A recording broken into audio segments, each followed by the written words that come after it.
중국이 세종대왕마저 조선족이라고 주장하고 있다는 소식이 전해졌습니다.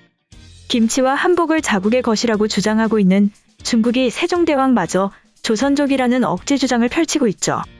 이를 두고 일각에서는 한글을 자신들의 것이라고 주장할 수 없기 때문에 한글 창제자인 세종대왕을 두고 조선족이라고 주장하는 것이 아니냐는 분석이 나오고 있습니다.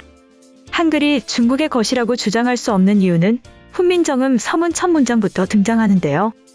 바로 훈민정음 첫 문장에 등장하는 나란말싸미 균기계 달아로 시작하는 문장인데요. 이 문장의 뜻은 나라의 말이 중국과 달라 서로 통하지 아니한다. 이런 까닭으로 어리석은 백성이 말하고자 하여도 마침내 제 뜻을 펴지 못하고 있다입니다. 이를 두고 누리꾼들은 중국과 말이 다르다라고 애초에 못을 박아두고 있어 한글을 중국 것이라고 주장할 수 없기 때문에 중국인들은 한글을 창제한 세종대왕을 조선족이라고 주장하고 있는 것이 아니냐는 반응을 보이고 있는데요. 실제 중국판 위키피디아에서 조선족을 검색하면 세종대왕이 가장 상단에 소개되고 있는 것으로 전해졌습니다. 조선족은 중국 내 소수민족 중 하나를 가리키는 말로 조선족과 한국인을 모두 포함하는 한민족보다 좁은 의미로 사용되고 있습니다. 하지만 중국판 위키피디아에는 범조선족 전 세계 인구는 약 8,300만 명에 달한다. 이 중 대한민국과 조선민주주의 인민공화국에 있는 조선족이 약 7,600만 명이라고 말하며 한국인 전체를 범조선족의 일부라고 정의한 것으로 전해졌죠. 한편 중국의 이러한 억지 주장에도 불구하고 한국 문화는 전 세계로 퍼져나가며 그 영향력을 더욱 넓혀가고 있는데요. 최근 한국은 가상 공간에서도 그 영향력을 넓혀가고 새로운 미래를 준비하고 있는 것으로 전해졌습니다. 코로나19 대유행으로 한국을 방문하기 힘든 외국인들이 한국을 간접 체험하는 메타버스 게임이 MZ세대를 중심으로 인기를 끌고 있습니다. 세계적인 신드롬을 낳은 넷플릭스 드라마 오징어 게임을 테마로 한 게임에 사람들이 몰리며 메타버스가 새로운 한국 관광 홍보 수단으로 떠오르고 있죠. 지난 20일 한국관광공사는 미국의 메타버스 게임 플랫폼 로블록스를 활용해 이달 초 강원 강릉을 배경으로 제작한 오징어 게임이 현재 누적 방문자 수 7만 명을 넘어서며 인기를 끌고 있다고 밝혔습니다. 공사는 이달 내로 방문자 수가 10만 명을 돌파할 것으로 전망하고 있는데요.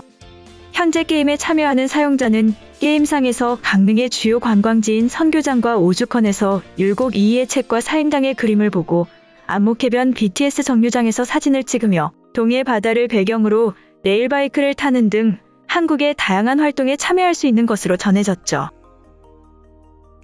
또한 중앙시장에서 달고나 떡, 순두부, 아이스크림 등을 사 먹거나 무궁화 꽃이 피었습니다와 징검다리 건너기 등을 플레이할 수 있습니다. 공사는 다른 관광 거점 도시나 새로운 테마의 로블록스 게임 추가 제작도 고려하고 있는데요. 전 세계 초등학생, 중학생이 주이용자인 로블록스는 3D 가상 세계를 구현한 게임 플랫폼입니다. 이용자가 게임을 하는 데서 그치지 않고 직접 게임을 만들고 게시할 수 있어 게임계의 유튜브라고 불리고 있는데요. 4천만 개 이상의 게임이 모여 있으며 월 평균 사용자 수가 2억 명 이상으로 전해졌습니다. 관광공사는 또 메타버스 플랫폼 제페토를 통해 부산, 목포, 안동, 강릉, 전주 관광거점 도시 5곳의 매력을 담은 신규 맵을 이날부터 선보일 예정인데요. 제페토 맵 검색에서 각 도시명을 검색하면 부산 대표 랜드마크인 광안대교와 강릉의 일출 명소인 정동진, 전주 한옥마을 등을 둘러볼 수 있을 것으로 전망되고 있습니다. 관광공사는 코로나19 장기화로 글로벌 MZ세대의 주요 소통 창구이자 새로운 마케팅 채널로 메타버스가 파급력을 확장해 가고 있다.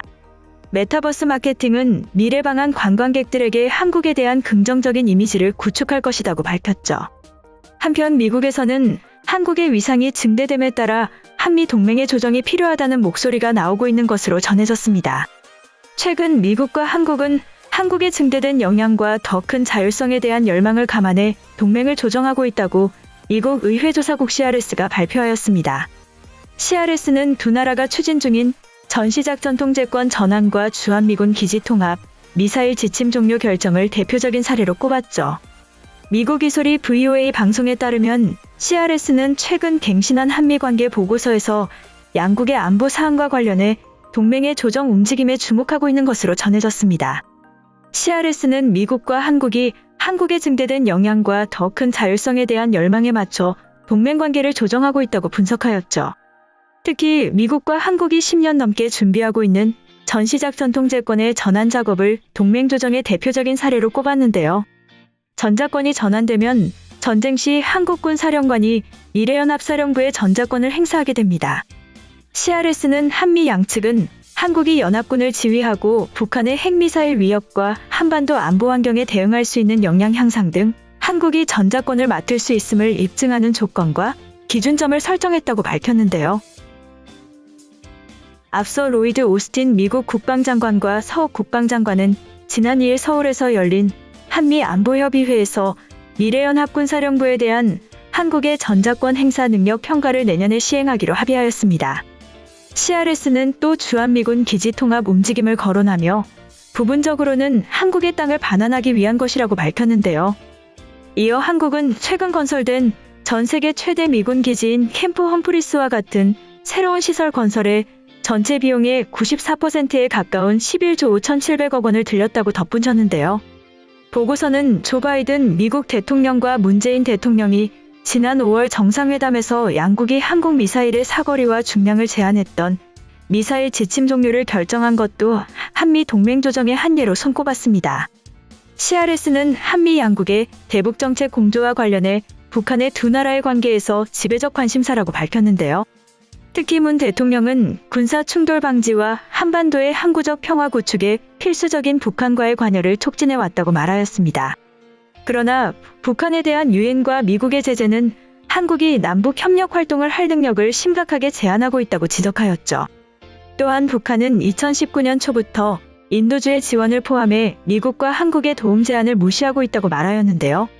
CRS는 문 대통령은 내년 5월 임기가 끝나는 상황에서 북미, 남북 외교의 정체기에 대한 대응으로 북한이 협상 테이블로 오도록 하기 위한 인센티브로서 한국 전쟁을 공식적으로 끝내는 선제적인 종전선언을 추진하고 있다고 밝혔습니다. CRS는 한국의 영내 관계와 관련해 한국은 자국과 북한의 대중국 경제 의존 때문에 북중 관계를 주시하며 대북 정책을 조정하고 있다고 전하였는데요. 특히 한국은 미국과 일본, 호주, 인도의 안보협의체인 쿼드와의 협력에 대해 모호한 입장을 취해왔다며 쿼드가 반중국 프레임을 피한다면 한국의 쿼드 참여 가능성은 높아질 수 있다고 분석하였습니다.